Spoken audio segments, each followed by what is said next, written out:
hope and pray that every child in India becomes like him, maybe better. Inshallah. Now, I want all of you to go home, tell your parents. क्या आप जानते हैं दुनिया जितनी दिक्कतों, तकलीफें और दुख दर्द की सामना कर रही है वो सब प्राकृतिक नहीं है, गलत लोगों द्वारा आविष्कार की गई दुख दर्द है ये सब। उदाहरण के लिए दुनिया में बहुचर्चित वर्ल्ड्स यंगेस्ट प्रोफेसर सुबर्नो इसकबारी को ले लीजिए। 1.5 साल के सुबर्नो को उनके माँ ने सिखाया था 1 + 1 = 2 होता है। उतने में सुबर्नो ने खुद माताजी से सवाल पूछ लिया कि फिर n + n क्या होगा। इस संकेत को सुबर्नो के पिता ने बहुत गहराई से पहचाना और बच्चे को उसी दिन से मैथ्स का क्रूशल क्लास ट्रेनिंग देना आरंभ कर दिया। बच्चे में फिजिक्स का गुण देखकर पिता ने पहले खुद को फिजिक्स में ट्रेंड किया और लगातार बच्चे को उसकी प्रकृति मर्यादित गुणों को तराशने का काम किया। फलस्वरूप सुबर्नो को 6 साल की उम्र में हार्वर्ड यूनिवर्सिटी से मैथमेटिक्स और साइंस के प्रॉब्लम सॉल्विंग लेक्चरर का खिताब मिला। अमेरिका के पूर्व राष्ट्रपति बराक ओबामा से 4 साल की उम्र में ही सम्मानित किया गया। फिर शुरू हुआ दुनिया की भ्रमण। देश विदेशी यूनिवर्सिटी से इनविटेशन मिलना शुरू हुआ जिसकी सिलसिला लगातार आज तक जारी है। क्या मुंबई यूनिवर्सिटी, क्या जवाहरलाल नेहरू यूनिवर्सिटी, हर जगह से बुलावा मिलने लगा। अब ये छोटा सा बच्चा सबको पढ़ा रहे हैं। सन 2012 में जन्म लिया इस बच्चे को अब नाम मिला है हमारे समय का आइंस्टाइन। मेरा उद्देश्य दरअसल सुबर्नो की जीवन कहानी बताना नहीं है, यहाँ सिर्फ एक उदाहरण के लिए इस आश्चर्य बच्चे को याद किया। जरा सोचिए ऐसे और कितने बच्चे हम खो रहे हैं, इसलिए हमें कितना नुकसान हो रहा होगा। हाँ, मैं सच कह रहा हूँ, हम ऐसे ही और बहुत बच्चों को खो रहे हैं। मैं जिंदा मिसाल देने के लिए ये वीडियो बना रहा हूँ, जहाँ एक साधारण संकेत को इस बच्चे के पिता ने उसके लिए एक सकारात्मक ऊर्जा बना दिया। क्या ऐसे और लाखों बच्चे नहीं होंगे जो रोज संकेत दे रहे होंगे, लेकिन कोई उन्हें पहचानने वाला नहीं है। मुझे सिर्फ भरोसा नहीं है, पूरी नैतिक जिम्मेदारी से इस बात पर यकीन है कि ऐसे करोड़ों बच्चों को हम पहचान नहीं पा रहे हैं और उनके अंदर कुदरती बुद्धिमत्ता को बेकार बना रहे हैं। दरअसल प्रकृति ने हर इंसान को कोई न कोई विशेषता दी हुई होती है, किसी को कम, किसी को ज्यादा दी है, लेकिन दी जरूर है। हमारी सामाजिक या परंपरागत या राजनीतिक विधि विधान इसी मार्गदर्शन को केंद्र करके परिचालित होना चाहिए था, लेकिन बड़ी ही विनम्रता से कहना चाहता हूँ ऐसा न हो पाना ही हमारे लिए हर दिक्कत, तकलीफ और दुख दुर्दशा की मूल कारण बनी हुई है। अगर व्यवस्था उसी मार्ग से केंद्रित होता तो समस्याएं हमारे बीच पकड़ बनाने में सक्षम नहीं होती। आज समस्या हमारे बीच समाधान से पहले पकड़ बना लेती है। इसका बुनियादी कारण है कि समाधान हमारे पास मजबूत नहीं है। समाधान शक्तिशाली क्यों नहीं है? क्योंकि हम जो भी समाधान दे रहे हैं या बना रहे हैं या तो कोशिश कर रहे हैं, उसका बेकार या अर्थहीन होना ही इस बात की सबूत है कि समस्या शक्तिशाली बनी हुई है। कोर्ट है लेकिन अपराधी रोज बढ़ रहे हैं। पुलिस है लेकिन हर घर लड़ाई झगड़े हैं। मंत्रालय है लेकिन उससे जोड़ी सारा काम बहुत पीछे है। सरकार है लेकिन लोग सड़कों पर भिख मांग रहे हैं। विद्यालय है लेकिन विद्या नहीं है। इंसान है, इंसानियत नहीं है। लोग और लोग साथ चल रहे लेकिन लोग और लोग साथ नहीं चल सकते। प्रकृति प्रदत्त बुद्धि से बढ़कर दुनिया में कोई पढ़ाई नहीं, कोई मार्गदर्शन नहीं, कोई ज्ञान नहीं, कोई इससे सूक्ष्म शिक्षा नहीं है। और हमने ऐसा कोई सुराग तक जिंदा नहीं रखा जिससे ऐसे लोग पहचान में आने के लिए आसान हो। अब मैं जीवंत उदाहरण के लिए न चाहते हुए भी अपनी खुद की साक्षी पेश करने जा रहा हूँ, क्षमा कीजिएगा। मैंने खुद की उदाहरण उल्लेख करने के लिए वैलिड कारण भी है, जिसकी लाइव टेस्टिमनी देख लीजिए, वरना मुझे आज तक ऐसा कुछ लगता नहीं था। अब लग रहा है हाँ, पहले से ध्यान देना चाहिए था। ईश्वर की दया से ऐसे कई लोग हैं जिनकी प्रॉब्लम सॉल्विंग के लिए काम आना मेरी सौभाग्य रही है। उन्होंने जो भी कॉम्प्लीमेंट्स लिखकर पेश किया उन स्क्रीनशॉट को शेयर कर रहा हूँ। बचपन में बहुत कम संसाधनों के बावजूद मैंने खुद से एक अजीब साइकिल बनाया था। लोग दूर दूर से देखने आते रहे लकड़े से बनी साइकिल चलती भी है या नहीं। हाँ, जरूर चलती थी। लकड़े की टायर, लकड़े की गियर, लकड़े की सब कुछ। गुर्बत उस हद तक थी कि एक किला खरीदने में सक्षम नहीं था और मुश्किल से 5 से 6 साल का था।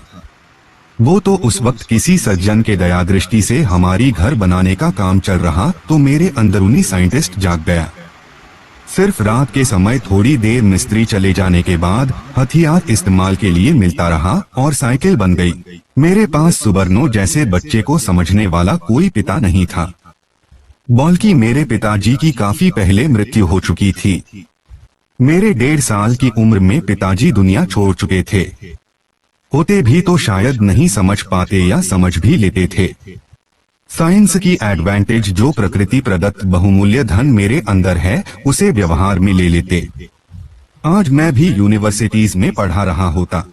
बहुत सारी इनोवेशंस, क्रिएशंस और कर्म पद्धति जिन्हें मैं करना चाहता हूँ कर सकता हूँ, जो इस दुनिया के लिए एकदम नया और लाभमान होगा। वो सब करने की कोई सुविधा नहीं है मेरे पास। लोग या तो मजाक बना लेते हैं या तो पागल कह देते हैं या शक बहुत करते हैं। गंभीरता से कोई लेता नहीं है।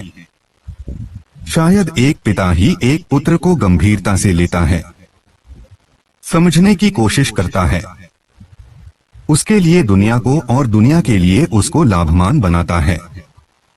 सौर ऊर्जा की अभिनव प्रयोग से हम और भी बहुत सारी यंत्र बनाने में सक्षमता हासिल कर सकते हैं। दुनिया की आधी वेस्टेज से हम अपनी खाना पकाने के लिए खर्च को एकदम से निम्न स्तर तक ले आ सकते हैं। बिजली की खपत मुफ्त बना सकते हैं। ये सब मैं खुद करने में सक्षम हूँ, लेकिन मौका नहीं है। मैं ऐसे बहुत लोगों को जानता हूँ जो सच में प्रकृति प्रदत्त बुद्धिमत्ता से सरोबोर है। बहुत कुछ कर सकते हैं, केवल उन्हें थोड़ी ट्रेनिंग और सपोर्ट की जरूरत है। बचपन में एक लड़के से मिला था, वो अपने घर पर ही रेडियो बना रहा था। एक मेरा दोस्त था, उसे और मुझे साथ में कुछ लोग कहा करते थे, ये दोनों बड़े होकर साइंटिस्ट बनेंगे। हमें भी लगता था, हाँ हम तो इसी काम के लिए बने हैं, जरूर बनेंगे। इसलिए दोनों साथ चलते थे, एक दूसरे के लिए खड़े रहते थे और लोगों ने भी काफी अंदाजा लगाया था हमें देखकर। लेकिन इसे भाग्य कहूं या फिर कुछ और पता नहीं, मेरा वही दोस्त आज परिवार की भरण पोषण और जीवन की प्राथमिक आवश्यकता की दबाव में परेशानी इतनी कि वो ट्रक चलाता है, यानी ड्राइवर है वो। अभी कुछ दिनों पहले मिला था। जीवन जीने की कठिनाई की तनाव इतनी की चेहरे पर अतीत की वो जज्बा, पोटेंशियल, प्रोडक्टिविटी, उत्कर्ष और संकल्प कुछ नहीं था। और मैं कभी बिजनेसमैन, कभी डिजाइनर, कभी चाय वाला तो कभी परफ्यूमर बना फिर रहा हूँ। साइंस तो हाथ ही नहीं लगा, दूर दूर तक नहीं। जीवन रक्षा इतनी बोझ बनी हुई है कि अपनी सारी उपयोगिता, उत्पादकता और ऊर्जा अंकुरित होने को बेताब है, लेकिन उसे बोने के लिए जमीन नहीं है। अगर हो पाता तो साइंस की तरक्की भी होती और दुनिया को काफी आविष्कार भी मिला होता। लेकिन दुनिया की इस भंवर जाल में ऐसे लाखों बुद्धिमत्ता बेइज्जती से दम तोड़ रहे हैं। कौन जानता है किस किस टैलेंट को प्रकृति किसके साथ कहाँ भेजा हुआ है और वो वेस्ट जा रहा है। लोग लगे पड़े हैं, हम यूनिवर्सिटीज और विद्यालयों में बच्चों को पढ़ा रहे हैं, डॉक्टर बना रहे हैं, इंजीनियर बना रहे हैं, शिक्षक बना रहे हैं, यही काफी है। लेकिन ये भूल गए हैं, आपके ऐसे बनाने से दुनिया में समस्या ही वृद्धि हो रही है, समाधान कमजोर बनी हुई है। मैंने मेरी अपनी बात रखना उद्देश्य नहीं है। गॉड गिफ्टेड टैलेंट्स की किस तरह से धज्जियां उड़ाई जा रही है, किस तरह मजाक बनाया जा रहा है, उसे सामने लाने की कोशिश कर रहा हूँ। चाहे वो शिक्षा के नाम पर हो या मानव निर्मित व्यवस्था के माध्यम से हो।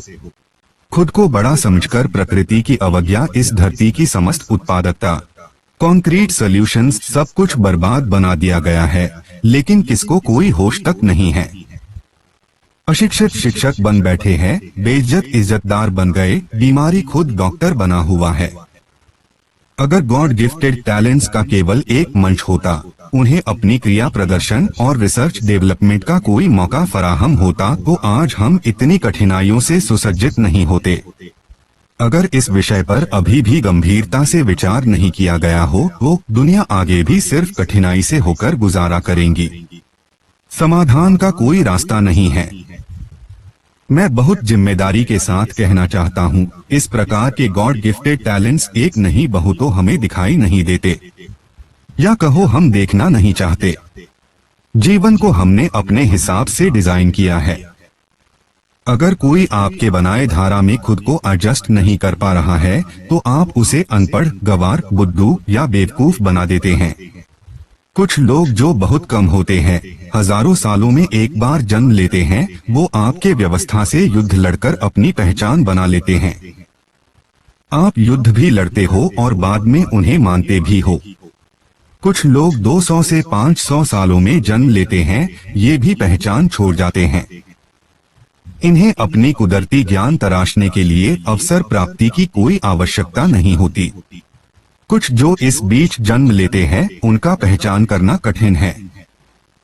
ये साधारण लोगों में होते हैं, थोड़ा अलग थलग, थोड़ा बिराना सा। इनमें कुदरती ज्ञान की भंडार होती जरूर है, लेकिन ये खुद को प्रकट नहीं कर पाते और दुनिया में परंपरागत विधि विधानों के साथ एडजस्टमेंट करने जमता भी नहीं है। इसलिए ये लोग सिर्फ चलती धारा के साथ एडजस्टमेंट की कोशिश में जीवन जीने की कोशिश करते रहते हैं। जैसे एक मुसाफिर अनजाना शहर में। हर किसी की चेहरा तकते दिन काट जाते हैं। हर इंसान में कुदरती ज्ञान होती है और हर किसी में अलग अलग होती है। प्रकृति की महानता और असीमित ज्ञान भंडार की यही पहचान है। यहाँ लाखों करोड़ों इंसान होंगे और हर किसी में समझदारी की पैमाने भी अलग। अगर किसी भी उपाय अवलंबन से उस इंसान को अपनी इंटरनल टैलेंट तराशने की माध्यम प्राप्ति हो पाती है, तो यही इंसान दुनिया के लिए असाधारण बन जाते हैं। बहुत सारी रचनाएं, बहुत आकस्मिक वस्तुओं की आविष्कार, बहुत नई नई परिचर्चा, उन अनजान मार्गों की पहचान जिन्हें कोई सोचता भी नहीं होगा, ये सब संभव है। सिर्फ इन प्रकृति प्रदत्त ज्ञान की पहचान और इन्हें बेकार होने से बचाने के लिए कोशिश की जाए तो दुनिया में हर काम हो रहे हैं, ऐसा नहीं है। आज तक बहुत और भी असंभव आविष्कार पूरी हो जानी चाहिए थी। अफसोस के साथ कहना पड़ रहा है, नहीं हो सका अब तक, क्योंकि हमने ऐसे लाखों टैलेंट, लाखों समझ बेकार कर चुके हैं।